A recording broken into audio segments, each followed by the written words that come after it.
Hello students, I am Anil Kumar Tiwari. Welcome to your my YouTube channel Anil Education. आज हम लोग physics में प्रतिरोध जिसको रेजिस्टेंस कहते हैं उसके बारे में पढ़ेंगे। उसको कैसे परिभाषित किया जाता है और उसका क्या व्यंजक है, क्या उसका फार्मूला है और उसका SI मात्रक क्या है, जानेंगे हम लोग।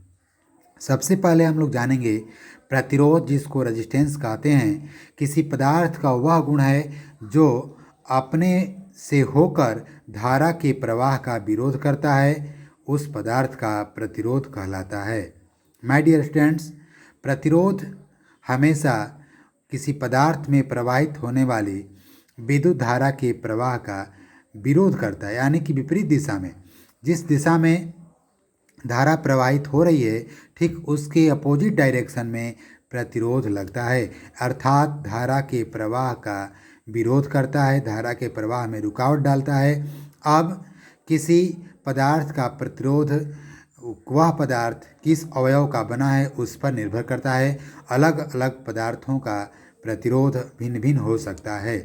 अब आपको समझना है कि जिस पदार्थ का प्रतिरोध अधिक होगा उसमें धारा कम प्रवाहित होगी, अर्थात आवेशों का कम प्रवाह होगा।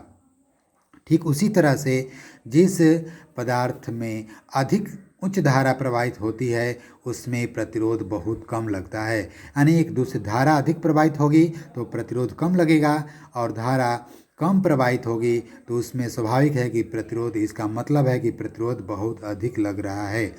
अब जैसे मान लीजिए चांदी लीजिए, तांबा लीजिए, एल्युमिनियम लीजिए, लोहा लीजिए, वह पदार्थ किस धातु का किस अवयव का बना है उस पर प्रतिरोध का मान निर्भर करता है। अब चांदी में धारा अधिक प्रवाहित होती है, इसका मतलब उसमें प्रतिरोध बहुत कम लगता है या नगण्य के बराबर लगता है। उसके बाद तांबा को देखेंगे, तांबा में भी धारा अच्छा से सुगमतापूर्वक प्रवाहित हो जाता है, इसका मतलब प्रतिरोध कम लगता है। और जिस पदार्थ में प्रतिरोध का मान उच्च होगा, अधिक होगा, वह पदार्थ विद्युतरोधी होगा। प्रतिरोधकता अधिक होने का मतलब है कि उसमें धारा बहुत कम या नगण्य के बराबर प्रवाहित हो रही है। तो जैसे कि यहाँ पर परिभाषा के रूप में दिखाया गया है, किसी पदार्थ का वह गुण जो उससे होकर धारा के प्रवाह का विरोध करता है उस पदार्थ का प्रतिरोध कहलाता है। चूँकि प्रतिरोध को अंग्रेजी में रेजिस्टेंस बोलते हैं, इसलिए प्रतिरोध को संकेत में R द्वारा सूचित किया जाता है। और प्रतिरोध का व्यंजक होगा ओम्स लॉ से जो निकला है R बराबर V/I। R बराबर V/I। ध्यान देंगे, आपको हम बताए हैं कि हर एक भौतिक राशि का एक SI मात्रक होता है और दूसरा उसके सूत्र यानी कि व्यंजक से भी मात्रक हम लोग निकाल सकते हैं। यहाँ V जो है विभवांतर है और I जो है धारा है, तो विभवांतर का मात्रक वोल्ट होता है और धारा का SI मात्रक एम्पियर होता है।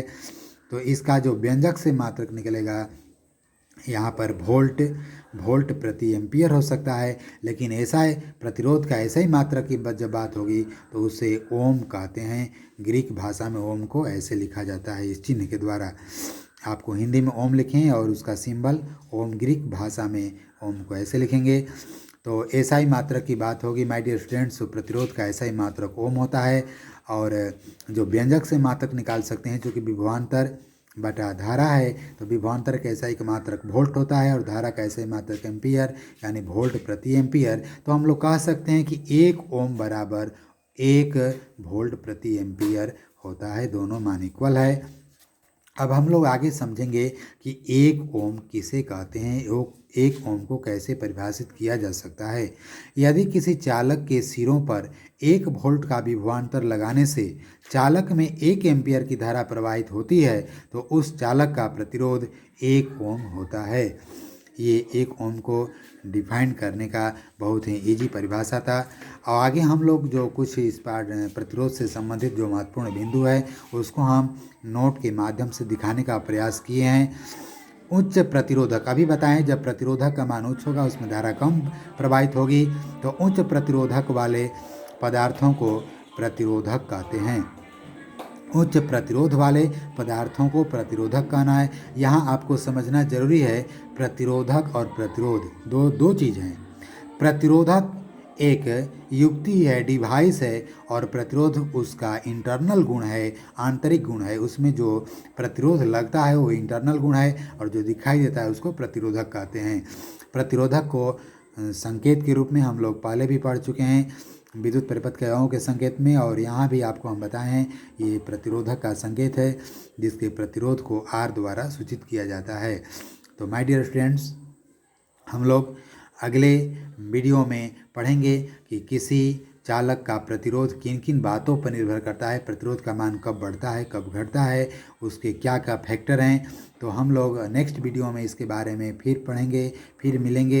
यदि यह वीडियो आपको अच्छा लगा होगा, आपको अच्छी तरह से समझ में आया होगा, तो प्लीज़ आप इसे लाइक करें, शेयर करें, और इस चैनल को अभी तक सब्सक्राइब नहीं किए हैं, इस चैनल पर आप नए हैं तो प्लीज़ इस चैनल को ज़रूर सब्सक्राइब करें। तब तक के लिए thank you, that's all, okay.